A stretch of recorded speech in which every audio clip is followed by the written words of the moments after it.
Malayalam television പ്രേമികളുടെ ഇഷ്ട സീരിയലാണ് ഏഷ്യാനെറ്റ് സംപ്രേഷണം ചെയ്തിരുന്ന കുടുംബവിളക്ക് എന്ന് പറയുന്നത്. ഇപ്പോഴത്തെ ഈ സീരിയലിന്റെ ഏറ്റവും പുതിയ എപ്പിസോഡ് പുറത്തുവന്നിരിക്കുകയാണ്. ഇന്നത്തെ വീഡിയോ ഫോട്ടോ നമ്മൾ പറയുമ്പോൾ ഈ എപ്പിസോഡ് റിവ്യൂയാണ്. ഇന്നലെ സീരിയൽ അവസാനിക്കുമ്പോൾ നമ്മൾ കണ്ടത് ദീപു അരവിന്ദനെ കാത്തു നിൽക്കുമ്പോഴായിരുന്നു പരമശിവൻ വരുന്നത്.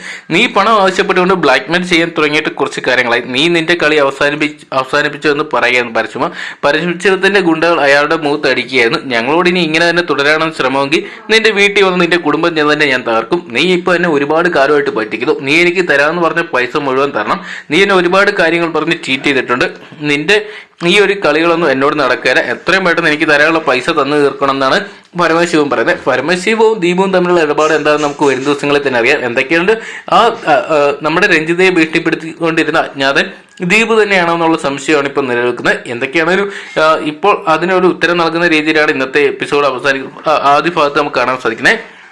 എന്തൊക്കെയാണ് പരമശിവത്തിന് താക്കീത് കിട്ടിയ ശേഷം തിരിച്ച് ദീപ് വീട്ടിലോട്ട് പോകണം. വീട്ടിലോട്ട് എത്തിക്കഴിയുമ്പോൾ നമ്മുടെ ചിത്ര ദീപുവിനോട് ചോദിക്കും, നിങ്ങൾ സാധനങ്ങളൊന്നും വാങ്ങിച്ചില്ലെന്ന് ചോദിക്കുന്നുണ്ട്. സാധനം വാങ്ങിക്കാൻ വേണ്ടിയാണ് വീട്ടിൽ ദീപ് ഇറങ്ങിയത്. അപ്പൊ പറയുന്നുണ്ട്, സ്ഥിരമായിട്ട് സാധനം വാങ്ങിക്കുന്ന കട അടവായതുകൊണ്ട് ഞാനിന്ന് വാങ്ങിച്ചില്ലെന്ന് പറയുമ്പോൾ അതെന്താ നിങ്ങൾ വാങ്ങിക്കാതെ, ആ കടയിലെങ്കിൽ നിങ്ങൾക്ക് അടുത്ത കടയിൽ നിന്ന് വാങ്ങിച്ചുവിടെന്ന് പറയുമ്പോൾ ആ കട എന്നും അവിടെ നിന്ന് തന്നെയാണ് വാങ്ങിക്കുന്നത്. ഇന്നല്ലെങ്കിൽ നാളെ ആ കട തുറക്കൂലോ എന്ന് പറഞ്ഞ് നമ്മുടെ ചിത്ര എടുത്തോട്ട് ചാടി കയറുമായിരുന്നു നമ്മുടെ ദീപു. ഈ ഒരു സമയത്ത് ചിത്ര പറയുന്നത്, നിങ്ങളുടെ ഈ പൈസ ഇല്ലാത്തതുകൊണ്ട് നിങ്ങൾ വാങ്ങിക്കാത്ത, നിങ്ങൾ ആ പൈസ ഇങ്ങ് കൊടുത്ത് അപ്പു പോയി സാധനങ്ങൾ വാങ്ങിച്ചിട്ട് വരുന്ന പറയുമ്പോൾ നമ്മുടെ അപ്പു ആ ഒരു ലിസ്റ്റ് വാങ്ങിക്കാട്ടോ. ഡാഡി ഞാൻ പോയി സാധനങ്ങൾ വാങ്ങിക്കാന്ന് പറയണം. അപ്പം ചിത്ര പറയുന്നുണ്ട്, ആ പൈസ കൊടുക്കാന്ന് പറയുമ്പോൾ നിങ്ങളുടെ പൈസ ഇല്ലെന്ന് വെച്ച് ചിത്ര നമ്മുടെ ദീപുവിനെ അങ്ങോട്ട് കളിയാക്കുന്ന രീതിയിലുള്ള സംസാരം അല്ലെങ്കിൽ ദേഷ്യപ്പെടുമായിരുന്നു.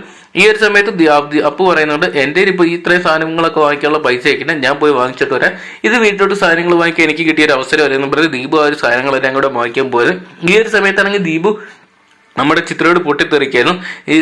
ഇതുവരെ അപ്പുവിനെ കൊണ്ട് ഇവിടെ ഒരു സാധനങ്ങൾ ഇവിടെ വാങ്ങിച്ചിട്ടില്ല. അവനിപ്പോൾ എന്നെ കുറിച്ച് എന്നാ കരുതി കാണും, എൻ്റെ പൈസ ഇല്ലാത്തതുകൊണ്ടല്ലെന്ന് തുടങ്ങി നമ്മുടെ ഒരുപാട് ചിത്രയോട് പൊട്ടിത്തെറിക്കോട്ടെ. നീ ഒറ്റയൊരുത്ത് കാരണമോ നിനക്ക് ഇപ്പൊ തന്നെ ഈ സാധനങ്ങളെല്ലാം ഉണ്ടാക്കി പറ്റത്തുള്ളൂ എന്ന് പറഞ്ഞ് ചിത്രയോട് പൊട്ടിത്തെറിക്കായിരുന്നു ദീപു. എന്തൊക്കെയാണ് ദീപുവിന്റെ പെരുമാറ്റം ഒരുപാട് സംശയം നമ്മുടെ ചിത്രയ്ക്ക് തോന്നുന്നുണ്ടായിരുന്നു. ഈ ഒരു സമയത്താണെങ്കിൽ നമ്മുടെ കാണിക്കുന്നത് പൂജയായിട്ട്, പൂജയും സുമിത്രയും തന്നെയുള്ള സംസാരത്തിലാണ്. എന്തൊക്കെയാണ് ശീതളിനെ കണ്ടെത്തിയ സന്തോഷത്തിലായിരുന്നു സുമിത്ര. ഈ ഒരു സമയത്തായിട്ട് നമ്മുടെ പൂജ ചോദിക്കുന്നുണ്ട്, ദീപു അങ്കിൾ എങ്ങനെയാണെന്നും രഞ്ജിത ആന്റിയുമായിട്ട് വല്ല ബന്ധമുണ്ടെന്ന് ചോദിക്കായിരുന്നു പൂജ. അപ്പൊ സുമിത്ര പറയുന്നുണ്ട്, രഞ്ജിതയായിട്ട് ഒരു ബന്ധം ഉണ്ടാവും തോന്നുന്നില്ലെന്ന് പറയണം. നിന്നെ തന്നെ അവരുടെ അടുത്തൊന്നും കൊണ്ടുവന്നത്, നിന്നെ അവരുടെ അടുത്ത് നിർത്തിക്കഴിഞ്ഞാൽ കൊള്ളത്തിന് തോന്നിയിട്ടില്ലേ. ഒരിക്കലും ദീപു അവരുമായിട്ട് യാതൊരു ബന്ധവും സ്ഥാപിക്കാൻ സാധ്യതകളൊന്നുമില്ല. അതെന്താ നീ അങ്ങനെ ചോദിച്ചെന്ന് ചോദിക്കുമ്പോൾ രഞ്ജിതയെ പറ്റിയുടെ ഫോണിലാണെങ്കിൽ ദീപുവിന്റെ നമ്പർ സേവ് ചെയ്ത് കിടക്കുന്ന കണ്ടിട്ടുണ്ട്, ഫോട്ടോ അടക്കം. അതുകൊണ്ടാണ് എനിക്കൊരു സംശയം വന്നതെന്ന് ചോദിക്കുകയാണ്. എന്തൊക്കെയാണേലും ഈ ഒരു സംശയം പൂജ പറയുകയാണ്.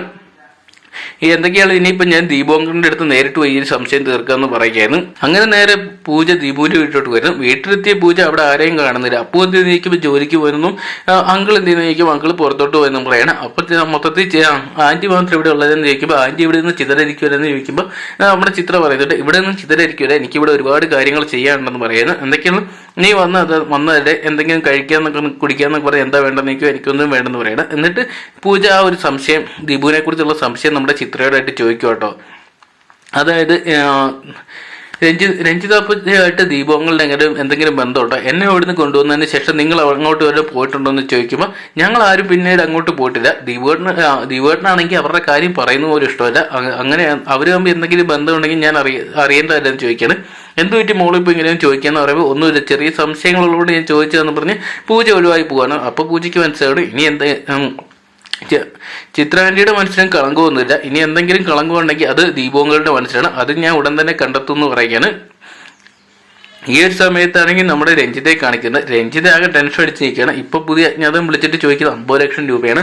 50 ലക്ഷം രൂപ കൊടുക്കാതിരിക്കാൻ യാതൊരു വഴിയില്ല, കാരണം തെളിവുകൾ മൊത്തം അവരുടെ കയ്യിലാണ്. ഈ ഒരു സമയത്ത് നമ്മുടെ അരവിന്ദിന്റെ കുറെ കോമഡി രംഗങ്ങൾ കാണാൻ സാധിക്കുന്നുണ്ട്. അരവിന്ദൻ പറയുന്നുണ്ട്, ആ പൈസയും കൊടുത്താൽ പ്രശ്നം തീരുകയെന്ന് ചോദിക്കുന്നുണ്ട്. ആ പൈസ കൊടുത്താൽ എങ്ങനെ പ്രശ്നം തീരുന്നതെന്ന് ചോദിക്കുമ്പോൾ ആ പൈസ കൊടുക്കുക, അതിനുശേഷം പുള്ളിയുടെ പ്രശ്നങ്ങളൊന്നും ഉണ്ടാകുകയെന്ന് ചോദിക്കുമ്പോൾ നമ്മുടെ രഞ്ജിത ചോദിക്കുന്നുണ്ട്. അപ്പം വീണ്ടും പൈസ ചോദിച്ചാൽ എന്ത് ചെയ്യും, വീണ്ടും നമ്മൾ പൈസ കൊടുത്തുകൊണ്ടിരിക്കണം. അങ്ങനെ ചോദിക്കുന്നു കൊടുക്കുന്നു കൊടുക്കും. ഇപ്പൊ 50 ലക്ഷം പോകുന്നതാണോ അല്ലെങ്കിൽ സ്വത്തുക്കൾ മൊത്തം പോകുന്നുണ്ടോ, സുമിത്ര ഇതെല്ലാം അറിഞ്ഞു കഴിഞ്ഞാൽ ഉണ്ടാകുന്ന കാര്യങ്ങളൊക്കെ അറിയാലോ എന്ന് പറഞ്ഞ് അരവിന്ദിനെ കുറച്ച് കോമഡി രംഗങ്ങളൊക്കെ കാണാൻ സാധിക്കുന്നുണ്ടായിരുന്നു. എന്തൊക്കെയാണ് രഞ്ജിതയ്ക്ക് ഇപ്പൊ വലിയൊരു ഭീഷണിയായിട്ട് നിൽക്കുകയാണ് അവർ അജ്ഞാതൻ. ദീപു ആണ് അജ്ഞാതൻ എന്ന രീതിയിലുള്ള ഒരു കോളൊക്കെ നമ്മൾ കണ്ടെങ്കിലും മറ്റൊരാൾ ഇതിന് പിന്നിലുണ്ടോ എന്ന് കണ്ടു തന്നെയാണ്. എന്തൊക്കെയാണ് സുമിത്ര അതിനുശേഷം നമ്മുടെ ശീതളിനായിട്ട് വിളിക്കുന്നത്. ശീതളിനോട് വിളിച്ചിട്ട് പറയുന്നത്, മോൾ എത്രയും പെട്ടെന്ന് ഇങ്ങോട്ട് വരണം. മോള് ഇവിടെ വന്ന് നമുക്ക് ഇന്ന് ഫുഡ് കഴിക്കാന്ന് പറയുന്നുണ്ട്. പൂജയോടും പറയുന്നുണ്ട് മോൾ ഇന്ന് ഒരു ദിവസം ലീവ് എടുക്കാൻ പറയുമ്പോൾ ലീവ് ഒന്നും എടുക്കാൻ അവർ സമ്മതിക്കത്തില്ല.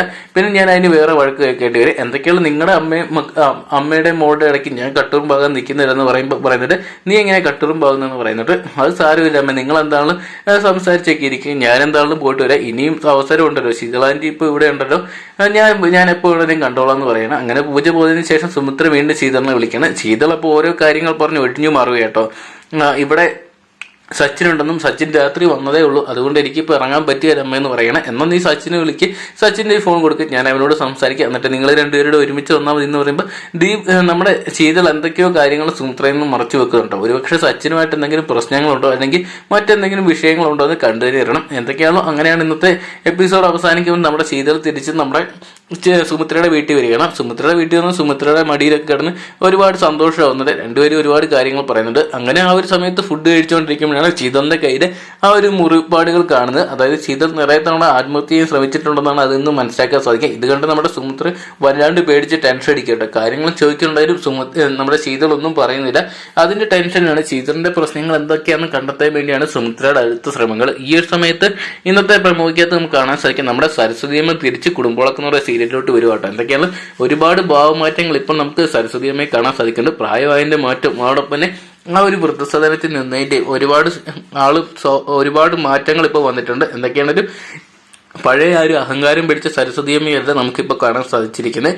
അതുകൊണ്ട് തന്നെ സരസ്വതിയമ്മ ഇനി അവരുടെ എല്ലാം പ്രിയങ്കരിയായിട്ട് മാറും നമുക്ക് പ്രതീക്ഷിക്കാം. ഈ ഒരു സമയത്ത് വീണ്ടും നമ്മുടെ പരമശിവം വന്ന് ദീപുവിനെ തല്ലുന്നതാണ് പ്രമോയ്ക്കകത്ത് കാണാൻ സാധിക്കുന്ന മറ്റൊരു ഹൈലൈറ്റ്. എന്തൊക്കെയാണ് ദീപുവും പരമശിവവും തമ്മിലുള്ള ഇടപാടുകൾ എന്താണെന്ന് വരും ദിവസങ്ങളിൽ തന്നെ നമുക്ക് അറിയാൻ സാധിക്കുന്നതായിരിക്കും. ഒരുപക്ഷെ ദീപുവിന്റെ ചതി കണ്ടെത്തുന്ന പൂജയാണെന്നും കാത്തിരുന്നതിനെ കാണേണ്ടിയിരിക്കുന്നു. അങ്ങനെയാണെങ്കിൽ സുമിത്ര ഏത് തരത്തിലായിരിക്കും ദീപുവിനോട് പെരുമാറുന്നതെന്ന് നമുക്കറിയാം. എന്തൊക്കെയാണെങ്കിലും പ്രതീക്ഷും അനിരുദ്ധോടെ ഇനി സുമിത്രയുടെ ജീവിതത്തിലോട്ട് വന്നു കഴിഞ്ഞാൽ എല്ലാം കൊണ്ടും ഈ ഒരു സീരിയൽ സന്തോഷകരമായിട്ട് മുന്നോട്ട് പോകും. എന്നാൽ പോലും ആ ഒരു രഞ്ജിതയെ വിളിക്കുന്ന അജ്ഞാതനായിരുന്നു. അതോടൊപ്പം തന്നെ സുമിത്രയുടെ ചെലവുകളെല്ലാം നോക്കി അജ്ഞാതരാരെന്നും കണ്ടെത്തിയാൽ മാത്രമേ നമുക്കൊരു ക്ലാരിറ്റി വരത്തുള്ളൂ. ഒരുപക്ഷെ രോഹിത്തും മരിച്ചിട്ടില്ല, ജീവനോട് ഇരിപ്പുണ്ടെന്ന് അറിയാൻ വേണ്ടിയാണ് പ്രേക്ഷകരും കാത്തിരിക്കുന്നത്. എങ്ങനെ എന്തൊക്കെയാണ് ഒരുപാട് ചോദ്യങ്ങൾക്കുള്ള ഉത്തരങ്ങൾ അടുത്ത ആഴ്ചത്തെയും വരും ദിവസങ്ങൾ എപ്പിസോഡുമായിട്ട് നമുക്ക് കാണാൻ സാധിക്കും പ്രതീക്ഷിക്കാം. അപ്പോൾ ഇന്നത്തെ ഈ ഒരു വീഡിയോ നിങ്ങൾക്ക് ഇഷ്ടപ്പെട്ടെന്ന് കരുതുന്നു. അപ്പോൾ കുടുംബങ്ങളൊക്കെ ഇന്നത്തെ എപ്പിസോഡ് ഇഷ്ടപ്പെട്ടെങ്കിൽ എപ്പിസോഡിനെ കുറിച്ച് നിങ്ങളുടെ അഭിപ്രായം കമന്റ് ബോക്സിൽ പങ്കുവെക്കുക. വീഡിയോ ഇഷ്ടപ്പെട്ടെങ്കിൽ ലൈക്ക് ചെയ്യാനും ഷെയർ ചെയ്യാനും ചാനൽ സബ്സ്ക്രൈബ് ചെയ്യാനും മറക്കണ്ട.